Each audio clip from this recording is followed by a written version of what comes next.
El día de hoy estaremos hablando de un caso muy reciente. Es el caso de Omar bin Omran. Bienvenidos y comenzamos. Omar bin Omran nació en Argelia. No se sabe la fecha exacta de su nacimiento, ya que en algunos medios se dice que nació en 1978 y en otros que en 1979. Hay pocos datos sobre Omar, pero entre lo poco que se sabe es que cuando él tenía 12 años empezó la guerra civil en Argelia, la cual duró una década, desde enero de 1992 hasta febrero del 2002. La guerra civil trajo mucha desgracia, ya que el conflicto comenzó después de que el gobierno de aquel entonces cancelara las elecciones legislativas nacionales realizadas en diciembre de 1991, luego de verse como perdedores ante el Frente Islámico de Salvación, alegando que el FIS acabaría con la democracia. El gobierno decidió perseguir a todos los miembros del partido y a sus seguidores, quienes crearon sus propios grupos rebeldes y armados para luchar en su contra.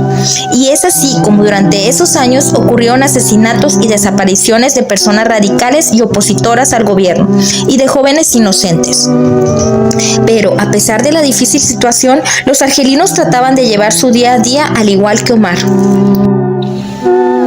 Pero ya que les di una pequeña introducción, vamos al día en que ocurrieron todos los hechos. En 1997, a la edad de 17 años, Omar se dirigía hacia su escuela vocacional y camino a la escuela, Omar desapareció sin dejar rastro. Su familia se percató de su ausencia horas después, cuando no regresó a casa, y comenzaron a buscarlo. Colocaron carteles con su foto, salieron en los medios de comunicación y ofrecieron una recompensa. Pero, a pesar de todos los esfuerzos, no lograron localizarlo. La familia llegó a creer que fue raptado por los grupos armados que participaban en la guerra y tenían esperanza de que pudiera seguir con vida, pero la esperanza se fue perdiendo con el transcurso de los años. La familia empezó a creer que era uno de los desafortunados inocentes que habría muerto en la guerra. La única persona que siempre mantuvo la fe intacta de que Omar seguía con vida fue su mamá, ya que decía que su hijo seguía con vida y que se encontraba muy cerca. Desafortunadamente, la mamá de Omar perdió la vida, sin saber lo que le ocurrió a su hijo. En algunos medios de comunicación aseguran que murió de cáncer en el 2013, mientras que otros aseguran falleció en 2007. Lo que es cierto es que el instinto de una madre nunca falla, ya que Omar sí estaba con vida y más cerca de lo que imaginaba. En mayo del 2024, 27 años después de la desaparición de Omar, un hombre denunció en redes sociales que su hermano tenía secuestrado a una persona en su casa. Lo que se indicó fue que este sujeto era el hermano quien, en un momento de rabia y venganza, debido a que se encontraban los hermanos en una disputa por la casa debido a una herencia y que la casa debía ser vendida para repartir el dinero entre los hermanos, pero su hermano se negaba a venderla debido a que tenía secuestrado a un hombre que había sido secuestrado en la época de los 90. Y cuando vieron la ubicación que dijo el hombre, se encendieron todas las alarmas debido a que la ubicación se encontraba a 200 metros de la casa de la familia de Omar. El hombre, quien solo fue identificado por los medios de comunicación como Bea, tiene 61 años y era vecino de la familia desde hacía muchos años. Bea era descrito por los vecinos como un hombre reservado, misterioso y que se dedicaba a la hechicería. Con estas sospechas, la familia acudió a la policía para pedirles que buscaran en la casa para buscar algún indicio. Y es así como acudieron a la casa el 12 de mayo del 2024. Los oficiales ingresaron a la casa de Bea y al registrar el sótano de la casa encontraron un pozo cubierto de heno y adentro estaba Omar vivo y temblando. Él se encontraba en unas condiciones inhumanas. Luego de encontrar a Omar, Bea intentó huir, pero la policía logró arrestarlo. El video y las fotos de Omar han dado la vuelta al mundo, donde se le ve barbudo y con una expresión de preocupación. Omar, de ahora 45 años, había estado secuestrado durante 27 años cerca de su casa y sin poder pedir ayuda. Un dato curioso que se supo fue que en 1997 la familia de Omar llegó a tener sospechas sobre su vecino Bea, porque creían que él había envenenado al perro de Omar, quien era un pastor alemán. La razón detrás del envenenamiento fue que el perro siguió con su olfato a Omar y se quedaba todos los días frente a la casa de Bea. Debido a esto, y a que descubriera que Omar estaba en casa de Bea, el hombre lo envenenó, pocos meses después de secuestrarlo. Tras ser liberado de su cautiverio, se le cuestionó a Omar el por qué no pidió ayuda o por qué no escapó, y él simplemente no pudo explicar, solo respondió que había sido hechizado por Bea para tenerlo retenido ahí, y explicó que no podía ni cruzar la puerta porque había una fuerza que no le permitía salir. Aunque para muchas personas parezca absurdo, es importante destacar que en la cultura argelina tienen muy arraigado las creencias de los embrujos o hechicería, por lo que muchos creen fielmente en que Omar fue hechizado por su secuestrador. Omar llegó a afirmar que veía a su familia en ocasiones, pero que nunca pudo gritar para llamar su atención ni pedir ayuda. La familia de Omar quedó devastada al saber que siempre estuvo cerca todos estos años y bajo condiciones precarias. Omar permaneció en ese lugar con poca comida y agua. Se supo que varias personas vieron a Bea comprar comida como para 2 personas, aunque sabían que solamente vivía solo. Se sabe que tras su liberación, Omar ha tenido mucho apoyo psicológico para ayudarlo a sobrellevar toda esta situación, ya que fue un trauma bastante fuerte para él. La fiscalía abrió el caso y el 17 de mayo del 2024 se conoció el arresto de 7 personas más implicadas, ya que sabían de lo del secuestro de Omar y no lo reportaron a las autoridades. 2 de las 7 personas fueron puestas en libertad bajo supervisión judicial, mientras que los otros se mantienen en prisión acusados de complicidad. Mientras que Bea fue acusado de los delitos de secuestro, engaño a una persona, la detención ilegal de una persona y trata de personas y de una víctima en estado de vulnerabilidad. Hasta el momento es todo lo que se sabe del caso de Omar bin Omran. Las autoridades argelinas siguen investigando la razón detrás de este secuestro y los detalles de estos 27 años de cautiverio. Por el momento ha sido todo. Me despido y nos vemos hasta la próxima. El día de hoy estaremos hablando de un caso ocurrido en Navidad. Es el caso misterioso de la familia Lawson. Bienvenidos y comenzamos. Charles David Lawson y Fanny Manry se casaron en 1911. Producto de esto tuvieron 8 hijos. William, el tercero de sus hijos, un día cayó enfermo y murió a la edad de 6 años en 1920. El pesado trabajo rural y los nuevos hijos los mantuvieron distraídos. Gracias al duro trabajo y arduo esfuerzo, rindió frutos y en 1927 los Lawson compraron una granja quien más tarde sería uno de los escenarios más horripilantes de la historia de los Estados Unidos. Hacía unos meses que Charlie, el padre de familia, se mantenía errático, perdido en sus preocupaciones. Tenía fuertes dolores de cabeza y un insomnio fatal, a tal punto que decidió visitar a un médico para valorar si podía solucionar su falta de sueño y sus jaquecas. Es por eso que fue a ver al doctor Elizabeth en Danbury. Al parecer las indicaciones del médico no surtieron el efecto esperado, pero los síntomas de aquel hombre le jugaron en contra y se cree que son un dato muy importante para lo que más adelante terminaría ejecutando. Se compraron ropa elegante. Charlie había sido claro, quería que estuvieran impecables para la foto. El hombre sabía que ese sería el testimonio de lo que había construido durante 18 años que llevaba junto a su esposa. Era un lujo que quería darse, que la eternidad los contemplara en su mejor momento, en una imagen que los atraparía para siempre. En la fotografía se puede ver a Arthur de 16, Mary de 17, a Charles de 43, Fanny de 37 con Mary Lou en los brazos de 4 meses, Carrie de 12, Raymond de 2, Mabel de 7 y James de 4. Para muchos la razón era que ya sabía lo que iba a hacer unos días después. Para otros simplemente fue un acto común para la época. Pero ya que les di una introducción, vamos al día en que ocurrieron todos los hechos.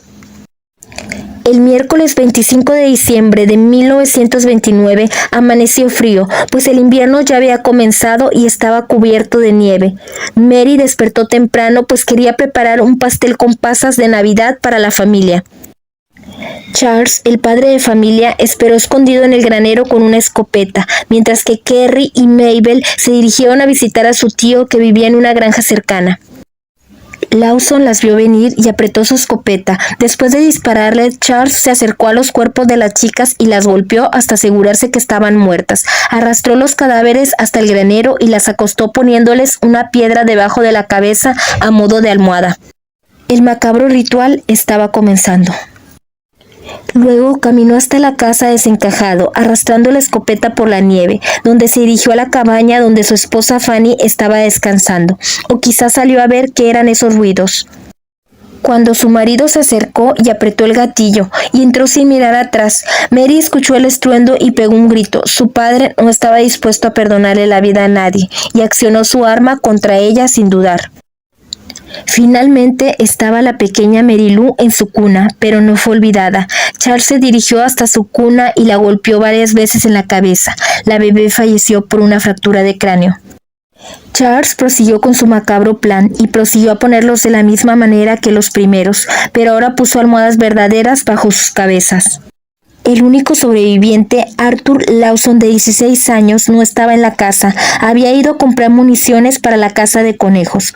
Se cree que Lawson lo mandó lejos para que no interviniera en su plan, ya que él había podido luchar contra él.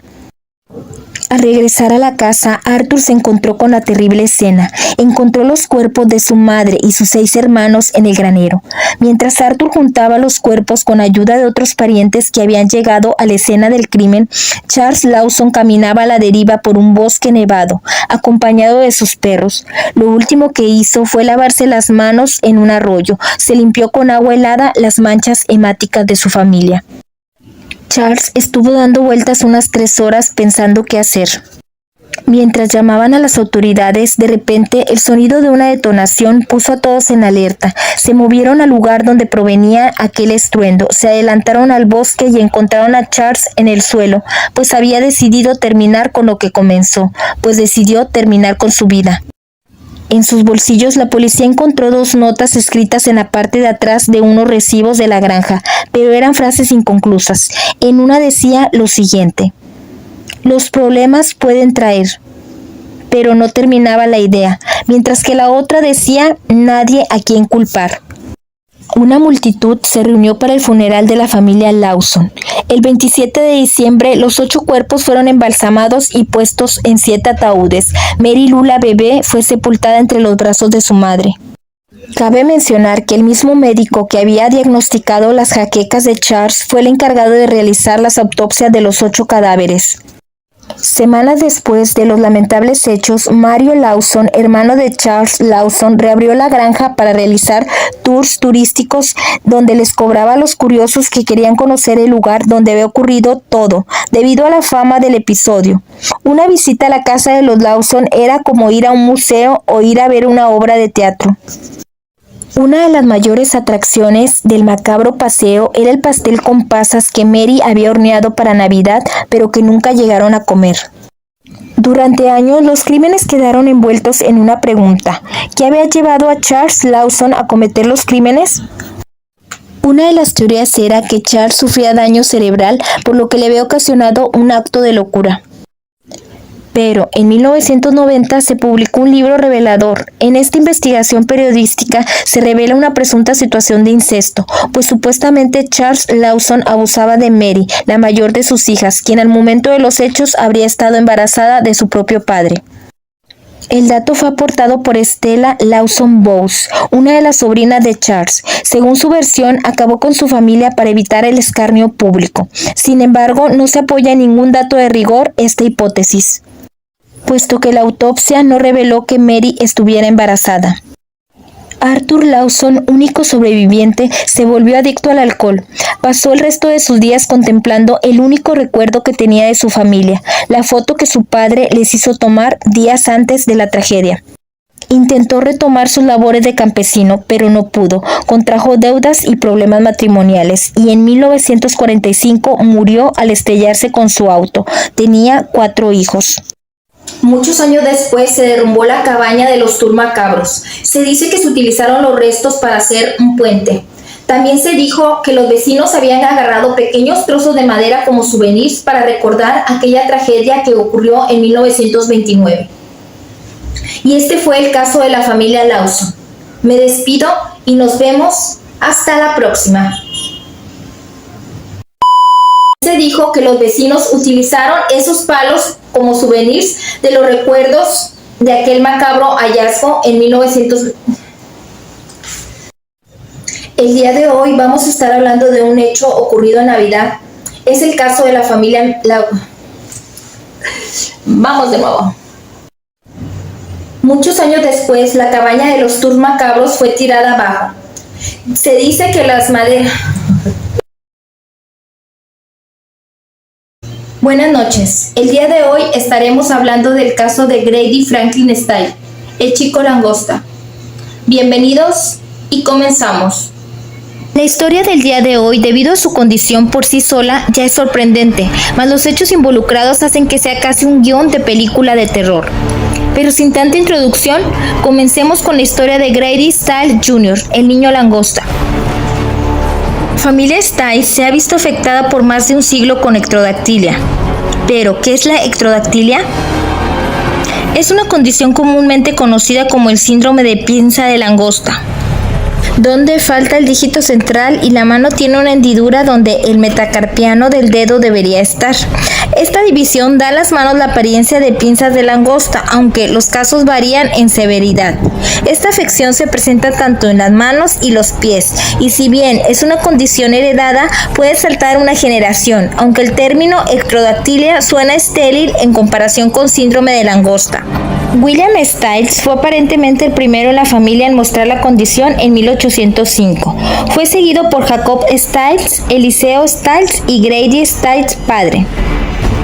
Grady padre fue una atracción de feria y cuando Grady Franklin Jr., el chico langosta, nació en Pittsburgh, Pensilvania, el 18 de julio de 1937, su padre lo agregó a su acto cuando tenía apenas 7 años. La condición de Grady era grave, ya que era incapaz de caminar. Aprendió a usar manos y brazos para la locomoción y como resultado desarrolló fuerza superior del cuerpo. Se casó 2 veces con Mary Teresa Herzog y una vez con Barbara Browning. Tuvo 4 hijos, 2 de ellos, una niña Katy y un niño Grady III, nacieron con variaciones de ectrodactilia. Aunque los hermanos eran de madres diferentes, a veces recorrían juntos como la familia langosta. Grady Jr. tenía un lado oscuro. Él era conocido por ser un borracho abusivo. A menudo usaba su fuerza aterradora para golpear a su esposa e hijos. Cuando su hija mayor, Donna, se enamoró y se comprometió con un joven en 1978, Grady no aprobó su elección. La noche antes de que la pareja se casara, Grady tomó una escopeta y asesinó al joven novio a sangre fría. El juicio fue un circo mediático en el tribunal. Grady confesó abiertamente su crimen y mostró poco remordimiento. Sin embargo, utilizó su condición a favor. Se dijo que dado a que el sistema penitenciario no estaba equipado para hacer frente a su discapacidad, la razón era que Grady sufría de cirrosis hepática y enfisema, además del síndrome de ectrodactilia, por lo que confinarlo a una institución de este tipo constituiría un castigo cruel e inusual. Grady quedó fuera con 15 años de libertad condicional. Poco después del juicio, en 1989, volvió a casarse con Mary Teresa y continuó abusando físicamente a su familia. En 1992, Mary Teresa le mencionó a su hijo de un previo matrimonio, Harry Glenn Newman Jr., quien era un artista de circo. Mencionó que había que hacer algo respecto al comportamiento abusivo de Grady. Se sentía invencible y cuando volvió a golpear a su familia, una de sus burlas favoritas era: "Yo maté antes y me salí con la mía, puedo hacerlo de nuevo". Con el tiempo la familia tuvo suficiente y el 29 de noviembre de 1993, Grady fue asesinado a tiros por un a sueldo. El sicario tenía 19 años de edad y era un vecino de la familia Stiles. Le pagaron $1,500 en efectivo María y su hijastro Harry para ponerle 3 balas al cráneo de Grady Stiles Jr. White, el fue declarado culpable de asesinato en segundo grado y sentenciado a 27 años. Harry fue considerado el autor intelectual del complot, por lo que fue declarado culpable de asesinato en primer grado y sentenciado a cadena perpetua, mientras que María fue declarada culpable de conspiración para cometer el asesinato y fue declarada a 12 años de prisión. En su defensa, María dijo lo siguiente: mi marido iba a matar a mi familia. Creo que desde el fondo de mi corazón lamento lo que sucedió, pero mi familia está a salvo ahora. Pero la familia ha seguido. Grady III tiene una hija, Sarah, que no tiene ectrodactilia. Katy está casada y tiene una hija langosta, la amada Misty. Katy ha tomado clases de actuación y ha aparecido en la serie Carnivale y en la película de Tim Burton Big Fish. Grady Jr. está enterrado con Styles padre en la sección de Sunset Memory Garden, cementerio en Tonotosasa, Florida. Y este fue el caso del chico langosta, un caso que pareciera sacado de una película de horror. Por el momento fue todo y me despido y nos vemos hasta la próxima. 3, 2, 1, comenzamos. Buenas noches. El día de hoy estaremos hablando del caso misterioso de Franklin Glyde. Va de nuevo, otra vez hasta que me salga.